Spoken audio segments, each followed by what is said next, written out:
हमारी सम्मानित मंडल अध्यक्ष अंजलि जोशी जी, अभी थोड़ी देर पहले हमने जिनको सुना, यहाँ के इस क्षेत्र की लगातार चिंता करने वाले पूर्व में ब्लॉक प्रमुख रहे श्री राजेंद्र खेड़ा जी, यहाँ हमारे प्रतिनिधि के रूप में भुवन जोशी जी, खड़क सिंह जी, मैं आज के इस कार्यक्रम में बहुत स्वागत करती हूँ। साथ में धन्यवाद करती हूँ प्रधानाचार्य महोदय का भी, और साथ साथ में उन सभी लोगों का जिन्होंने आज इस विद्यालय में मुझे आमंत्रित किया है। पढ़ने के लिए बहुत कुछ है। आज आपके पास में लाइब्रेरी है, आज आपके पास में कक्ष है, आज आपके पास में सरकार की दी हुई वो मुफ्त किताबें भी हैं, मुफ्त ड्रेसेस भी हैं, मुफ्त जूते भी हैं। यानी कि आपके अभिभावकों के ऊपर 1 रुपए का भी व्यवहार ना पड़े। इस व्यवस्था के तहत आप लोग पढ़ लिख रहे हैं, और उस पढ़ने लिखने में मैं आपसे यही उम्मीद करती हूँ कि अंजलि जोशी जी के हमारे जो मंडल अध्यक्ष हैं उनके 2 बेटे यहाँ से पढ़े। बहुत उस समय तो हो सकता है साधन और कम हो आज के मुकाबले, और उन्होंने उस सीमित संसाधनों में पढ़कर वो बच्चों ने बीटेक किया, और बीटेक करके आज आत्मनिर्भर हैं। आज उन्होंने मम्मी को स्वतंत्र कर रखा है कि मम्मी आप अपनी इच्छा के अनुसार समाज सेवा कर सकती। तो आपको भी इस आत्मनिर्भरता की ओर आगे बढ़ना है। पढ़ना लिखना और आत्मनिर्भर होना, यह अपने आप में उत्तराखंड के हिसाब से भी, उत्तराखंड के नागरिक होने के हिसाब से भी उत्तराखंड की प्रगति में अपनी भागीदारी सुनिश्चित करना, यह वह बताता है। मैं तो ये मानती हूं कि साधन कभी भी सहायक नहीं होते जो हमारी सफलता की सीढ़ी बने। मैं मानती हूं कि मन वो साधन है जिसे साधने की आवश्यकता है। यदि इसे साध लिया तो संसाधनों की आवश्यकता नहीं पड़ती, क्योंकि हमने ऐसे जीवन में उदाहरण देखे हैं जिन्होंने कैंडल में, जिन्होंने स्ट्रीट लाइट के नीचे, जिनके पास में कुछ नहीं था, किताबें पढ़ कर, जिन्होंने अछूत की तरह विद्यालय से बाहर पढ़ के भी जो है देश के कानून मंत्री बन गए, डॉक्टर भीमराव अंबेडकर। तो यदि पढ़ने की तरह इच्छा शक्ति है तो हमें किसी भी मुकाम पे पहुंचा सकती है। साधन और संसाधन तो एक केवल निमित्त है, इससे ज्यादा कुछ नहीं। तो इन संसाधनों के साथ में मैं उम्मीद करती हूँ कि मेरे बच्चे, चाहे वो बालिका के रूप में हो, बालक के रूप में हो, अपने माँ बाप का नाम रोशन करने का काम करेंगे। आज के समय के उपलब्ध साधनों में मोबाइल जैसे साधन का उपयोग अपनी शिक्षा दीक्षा में, अपनी ज्ञान वृद्धि के लिए, अपने भविष्य के लिए उस तरह से उसका उपयोग करेंगे, ना कि पूरा समय उस पर व्यतीत करते हुए अपने जीवन को बर्बाद करेंगे। ये हमारे जीवन का ध्येय होना चाहिए कि हमें जिन्होंने पैदा किया उनकी भावनाओं का, जो हमारे लिए इतना बलिदान त्याग कर रहे हैं, उनके लिए हम क्या कर सकते हैं। इस मातृभूमि ने हमें सब कुछ दिया है, तो आखिरकार इस मातृभूमि की सेवा हम कैसे कर सकते हैं, उस लक्ष्य की ओर हमें काम करना है। बच्चों, मैं आज आपके बीच में एक मंत्री के रूप में यहाँ पर खड़ी हूँ, और मेरे पास में हजारों लोग ऐसे आते हैं जो ये कहते हैं कि हम पहाड़ में पढ़े लिखे, और पढ़ने लिखने के बाद में आप फिर मुझसे ये कहने आते हैं कि मैं बहुत ही दुर्गम जगह पर तैनात हूँ और मुझे सुगम जगह पर भेज दो। सुगम का मतलब होता है हल्द्वानी, सुगम का मतलब होता है देहरादून, सुगम का मतलब होता है हरिद्वार। ऐसे मैदानी क्षेत्रों में भेज दो। ऐसी वही अलग वर्ग में, चाहे वो डॉक्टर हो वो भी इस निमित्त आते हैं, चाहे कोई इंजीनियर हो, आईटी सेक्टर में हो वो भी इस निमित्त आते हैं। मैं चाहती हूँ कि बच्चों, आप लोग इतने पढ़े लिखो कि स्वयं जब पढ़ लिख कर आप जब डॉक्टर बने, आप जब इंजीनियर बने, आप जब शिक्षक बने, तो आप ये उदाहरण पेश करें कि जहां से पढ़ा है, जहां से नींव हमारी रखी गई है, हम वहां उसको मजबूत करेंगे, ना कि हम ये सिफारिश करने पहुंचेंगे कि हमें अब मैदानी क्षेत्र पर भेज दें। जब हमारे यहाँ कमियां हैं, हम इन परिस्थितियों से जूझ कर, जब हमारे माँ बाप ने हमें पैरों पर खड़ा किया है, तो हमें क्यों नहीं औरों को पैरों पर खड़ा करना है। ये संकल्प हमको ही ठानना अन्य क्षेत्र का आदमी यहाँ आके हमारी व्यवस्थाएं ठीक नहीं कर सकता। यह हमें को संकल्प लेना पड़ेगा कि हमें अपनी व्यवस्थाएं स्वयं ठीक करनी पड़ेगी और ये ठीक करने का काम जो है हम आप लोगों को, हम जैसी पीढ़ी को करना पड़ेगा। और बाकी जीवन में बेटा अनुशासन बहुत आवश्यक है। जीवन में अनुशासन बांध लिया, हर चीज का सिस्टमैटिक चीजें आपने बना ली, तो मैं समझती हूँ कि आपको आगे भविष्य में कुछ भी अचीव करने से कोई नहीं रोक सकता। यदि कोई रोक सकता है वो स्वयं आपका मन हो सकता है, अन्यथा कोई ऐसी परिस्थिति नहीं, कोई ऐसा कारण नहीं कि आपकी दृढ़ इच्छा शक्ति को कोई चैलेंज कर सके। दृढ़ इच्छा शक्ति जिस किसी में भी हो, आपका संकल्प शुद्ध हो, मैं समझती हूँ कि ईश्वर भी जो है उसके लिए आगे रास्ता प्रशस्त करता है। तो मैं चाहूंगी कि आप लोग दृढ़ इच्छा शक्ति के साथ में आप लोग काम करें। और रही बात इस विद्यालय में क्या क्या किया गया है, वो क्या क्या किया गया है, उसका उल्लेख खेड़ा जी ने भी यहाँ पे करा, उसका उल्लेख प्रधानाचार्य महोदय ने भी करा। आज इस बिल्डिंग को देखते हैं, आज शौचालय को देखते हैं, फर्नीचर को देखते हैं, इसके प्रांतीकरण को देखते हैं, तो मुझे इस बात की बेहद खुशी है कि अपने बढ़ते हुए कदम और बढ़ते हुए आशीर्वाद जो पीछे बैठी मातृशक्ति ने मुझे दिया, उस बढ़ते हुए आशीर्वाद के साथ में लगातार वो बढ़ता हुआ फल भी जो है अपने विद्यालय को मैं दे पा रही हूँ, उसकी मुझे बेहद खुशी है।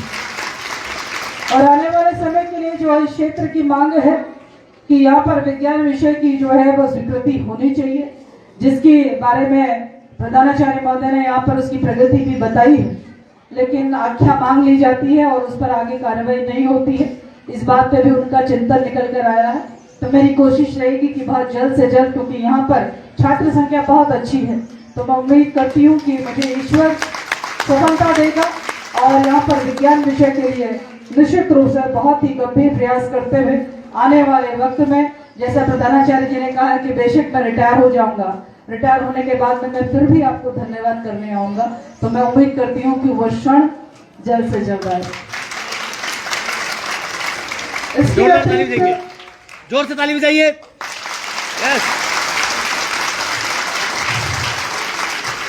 इसके अतिरिक्त बहुत सारी अन्य चीजों की भी मांगे यहाँ पर कही गई हैं।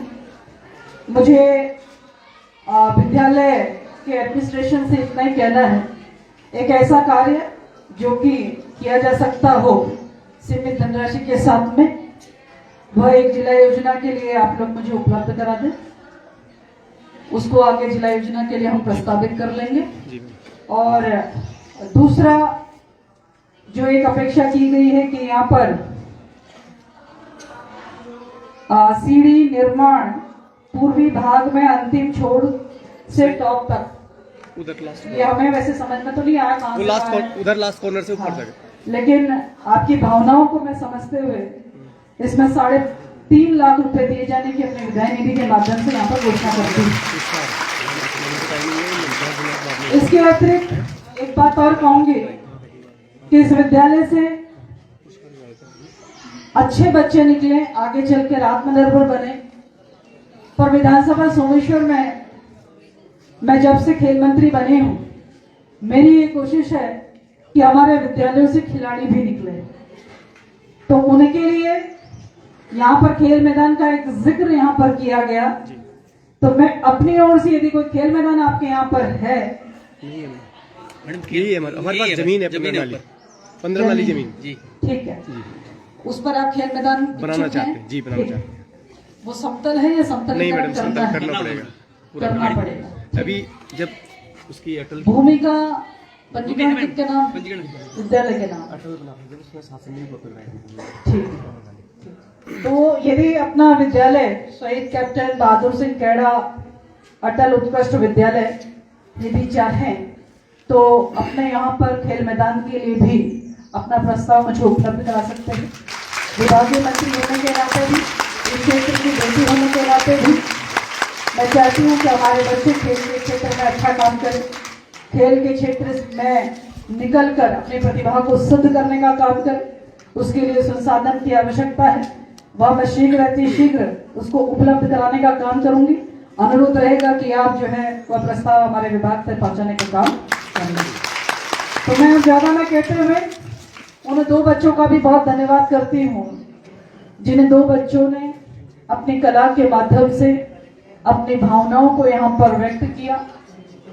एक ने उस छवि को दिखाने का काम किया जो उत्तराखंड की संस्कृति कहती है, और एक ने उस छवि को दिखाने का काम किया कि जो रेखा आर्या बोलती है।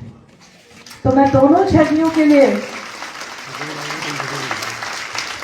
आप दोनों का ही बहुत धन्यवाद करती हूँ। और पहली बार आप दोनों ने मुझे एहसास कराया कि मैं सुंदर भी हूँ। और निश्चित रूप से एमडीएम में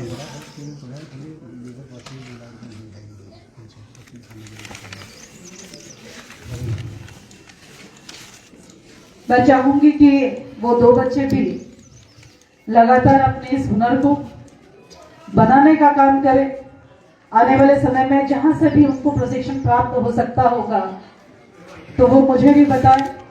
निश्चित रूप से मेरी ये कोशिश रहेगी कि बच्चे अपनी कला में और परिष्कृत हों और आने वाले समय में कभी मुझे अवसर मिले उनकी गैलरी शो में देखने का।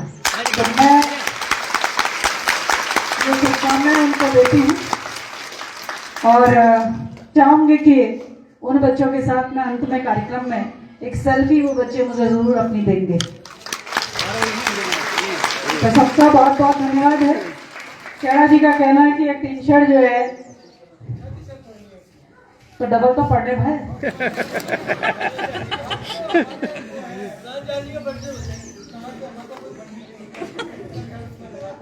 तो टी शर्ट के लिए हमने अपेक्षा करी है। तो मुझे वैसे धनराशि मालूम नहीं है कि कितनी इसमें धनराशि लगेगी। और खड़े मैडम। चलिए मैं यहाँ पे जिला पंचायत सदस्य भी होंगी। हाँ उमा जी आप कुछ दे सकती हैं? मैं अपनी ओर से जो है तो इसमें उमा जी से मैं आग्रह कर दे रही हूँ। उमा जी यहाँ पर जो है टी शर्ट के लिए 2 लाख रुपए हो जाएंगे। उमा जी अपनी ओर से जो है कम से कम क्योंकि मैं उसमें दे चुकी हूँ। दूसरा मुझे खेल मैदान भी देना है और तीसरा मुझे जो है जिला योजना के माध्यम से आप जो भी प्रस्ताव देंगे उसे भी स्वीकृत कराएंगे। उमा जी का भी सहयोग ले लेते हैं। 1 लाख रुपए उमा जी देंगी और 1 लाख रुपए मैं अपनी ओर से दूंगी। तो इसी बात आपकी बात मैंने कह दी है, पक्की है ना? तो सबका धन्यवाद है। अंत में मैं आप सबका हृदय की गहराई से बहुत अभिनंदन और बहुत धन्यवाद करती हूँ कि बहुत कम समय में आप सब लोगों ने बहुत बेहतरीन कार्यक्रम यहाँ पर किया है। बच्चों की शानदार सांस्कृतिक प्रस्तुतियाँ यहाँ पर हुई हैं। बच्चे जो यहाँ पर प्रस्तुति दे रहे थी, जो लड़कियाँ, और अपने गुरुजनों को जो समर्पित करा, तो मुझे वाकई एहसास हुआ कि आप सब कुछ जो है वो मॉडिफाई हो चुका है, अद्भुत हो चुका है। वरना हम लोगों ने तो यही सीखा था, गुरु ब्रह्मा गुरु विष्णु गुरु देवो महेश्वरा गुरु साक्षात परम ब्रह्मा तस्मै श्री गुरुवे नमः। हमने तो ऐसे पढ़ा था, उनने बड़े अलग तरीके से मॉडर्नाइज तरीके से जो है गुरुजनों को प्रणाम करें। तो अब समय बदलने के साथ में सब चीजें बदलती भी हैं, स्वाभाविक है। लेकिन उनकी प्रस्तुति में उनके भाव स्पष्ट रूप से दिख रहे थे। बाकी अपने गुरुजनों का हम सम्मान करेंगे। निश्चित रूप से वो गुरु ही होते हैं जो हमें मंजिल तक पहुंचाने का काम करते हैं। आज भी हम यहाँ पर इस मंच पे खड़े हैं तो अपने गुरुजनों के आशीर्वाद से ही खड़े हैं। उन्होंने हमें बोलना सिखाया, उन्होंने हमें जनमानस का सामना करना सिखाया। तो ऐसे गुरुजनों को भी मैं सच सच नमन और सच सच प्रणाम करती हूँ। सबका बहुत बहुत धन्यवाद, बहुत बहुत आभार। बोले भारत माता की।